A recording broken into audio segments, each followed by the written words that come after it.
It's Thursday, July 20th, 2023. I'm David Ellis with the Ellis Report on Capital Media HD 99.3. The police commissioner in Barbados is to hold a news conference today. A recent spate of robberies and hooliganism at Cropover Fets are expected to be high on the agenda as he seeks to outline the police service's response. The latest of the robberies occurred in Bridgetown yesterday when police shot a man who robbed a Shorepay outlet and then attempted to break the display glass in a store. Police say that in a separate incident, they were forced to shoot a man in his knee as he approached them with a cutlass after injuring another man with it. Gunfire broke out in parts of St. Vincent last night. Gunshot happening down there? Yes. Down where? Down the block, if you see.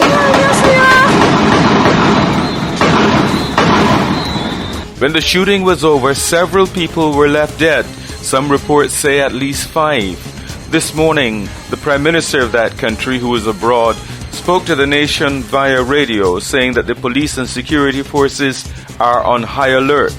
Asked to speak to people who may be afraid to go to work today, Prime Minister Gonzalez said, "Go to your work as per usual.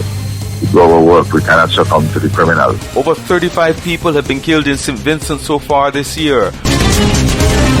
Trinidad and Tobago's Prime Minister Dr. Keith Rowley says it is the U.S. that is calling for police officers in his country to be specially vetted so they can share information in confidence. He says it's in return for America's assistance in the war on illegal guns and ammunition.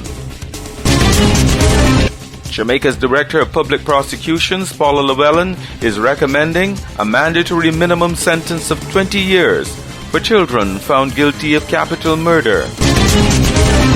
World wheat prices have started to rise again after Russia pulled out of a deal allowing the export of grain from Ukraine.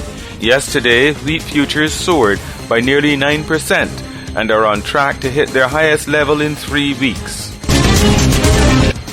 The Queen's Park Oval in Trinidad is honoring Sunil Gavaskar, the Indian cricketer, as they celebrate the 100th match between West Indies and India.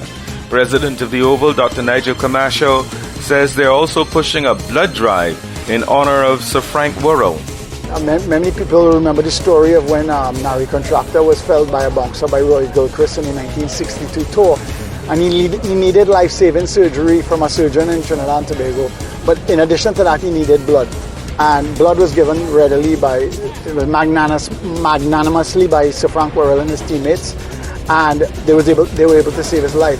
Following that, in 1981 and beyond, in West Bengal in India, there's an annual blood drive in honor of Sir Frank Worrell and his magnanimous feat or gesture to save Mr. Contractor's life, who's still alive. As for the match, he expects Windies to be more competitive, as he hinted that the pitch is less conducive to spin. The West Indies are going to give us a better effort in terms of the batting effort this time. You know, it was unfortunate in Dominica, what happened. The pitch. The weather forecast, a mix of sunshine and clouds with a few brief isolated light showers are expected today. I'm David Ellis with the Ellis Report on Capital Media HD 99.3.